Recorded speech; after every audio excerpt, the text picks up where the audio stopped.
Depois que eu publiquei o vídeo contando que o nosso construtor tinha deixado a obra, aconteceu uma coisa que eu não esperava. Centenas de pessoas começaram a comentar e eu li praticamente todos. No começo eu achei que alguém teria a resposta para uma pergunta que não saía da minha cabeça. Onde foi que nós erramos? Uns diziam, o erro foi contratar um empreiteiro. Outros respondiam, não, o certo é contratar uma construtora. Depois vinham outros, contratação por administração é muito melhor. O certo é contratar especialistas separados?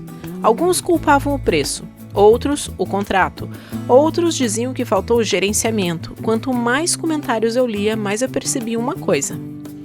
Pessoas experientes chegavam a respostas completamente diferentes para a mesma pergunta. E aí eu pensei, se tanta gente experiente pensa diferente, qual delas está certa? Foi aí que eu decidi investigar. Eu queria descobrir qual era, afinal, o jeito certo de começar uma obra. Achei que encontraria uma resposta simples, mas aconteceu exatamente o contrário. Quanto mais eu pesquisava, mais eu encontrava opiniões diferentes. Foi nesse momento que eu comecei a desconfiar de uma coisa. Talvez eu estivesse procurando a resposta para a pergunta errada. Minha primeira hipótese era simples. Talvez o problema tivesse sido a forma como nós contratamos a obra. Então eu fui pesquisar. Descobri quem defendia construtora, quem defendia empreiteiro, quem só trabalhava por administração, quem preferia contratar especialistas separados, e cada profissional tinha um argumento diferente e, curiosamente, todos pareciam fazer sentido. Foi aí que eu percebi que nenhum modelo era perfeito, todos tinham vantagens e todos tinham riscos. Então eu voltei para a mesma pergunta, se todos eles podem funcionar, por que a nossa obra deu errado? Foi neste momento que eu parei de pesquisar modelos de contratação e comecei a olhar para a nossa própria obra.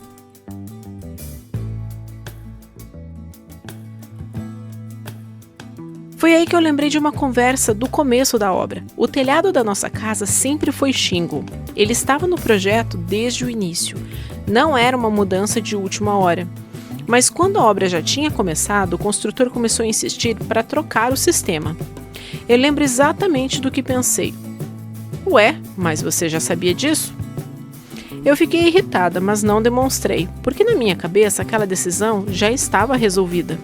A escolha daquele telhado não tinha sido por acaso, existia um motivo técnico, existia um motivo estético, era uma decisão importante para a nossa casa, mas na época eu simplesmente achei estranho. Hoje, olhando para trás, eu percebo que aquela conversa dizia muito mais do que eu imaginava, mas eu ainda não sabia disso.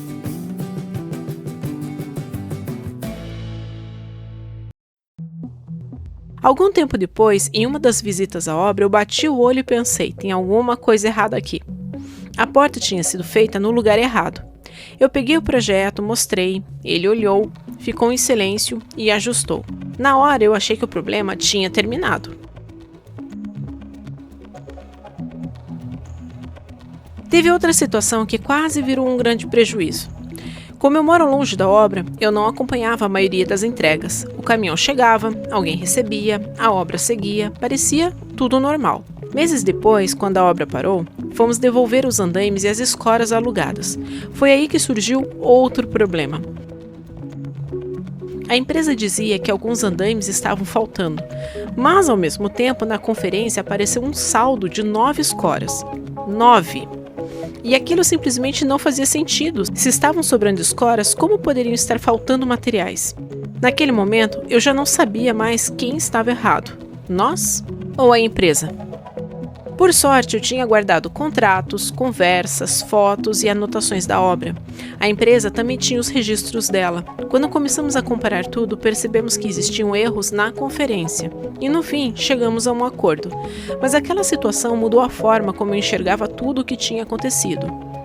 Porque eu percebi que aquele problema não tinha começado na devolução dos materiais. Assim como o problema do telhado não começou quando ele quis trocar o sistema.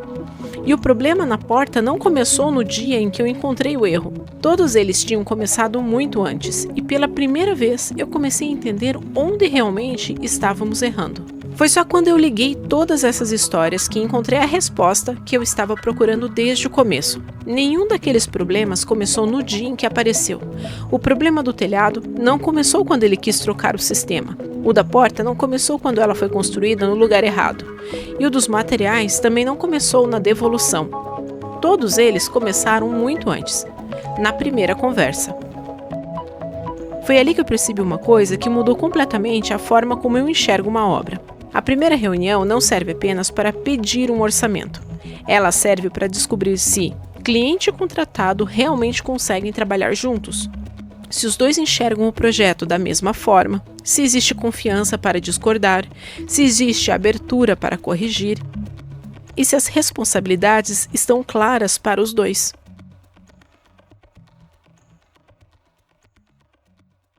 Porque quando isso não acontece, o problema quase nunca aparece na primeira semana. Ela aparece meses depois e, normalmente, custa muito mais caro. Se eu fosse começar outra obra hoje, eu faria a primeira reunião de um jeito completamente diferente. Antes de falar de preço, eu faria algumas perguntas. Tem alguma coisa neste projeto que você faria diferente? Por quê? Você já executou esse tipo de solução? Como você costuma resolver quando aparece um erro? Como vocês registram alterações durante a obra? Quem recebe os materiais? Quem confere? Pode parecer excesso de cuidado, mas hoje eu sei que essas perguntas evitam problemas muito maiores lá na frente, porque elas não servem apenas para entender o projeto. Elas servem para entender as pessoas com quem você vai passar meses trabalhando. Quando eu publiquei o vídeo contando que o nosso construtor tinha deixado a obra, centenas de pessoas disseram onde achavam que nós tínhamos errado. Uns falaram que foi o empreiteiro, outros culparam o contrato, o gerenciamento, o preço. Depois de investigar tudo isso, eu descobri que a resposta era diferente do que eu imaginava. O problema não começou quando a obra parou, nem quando a porta foi construída no lugar errado, nem quando surgiu a dúvida sobre os materiais. Ela começou muito antes.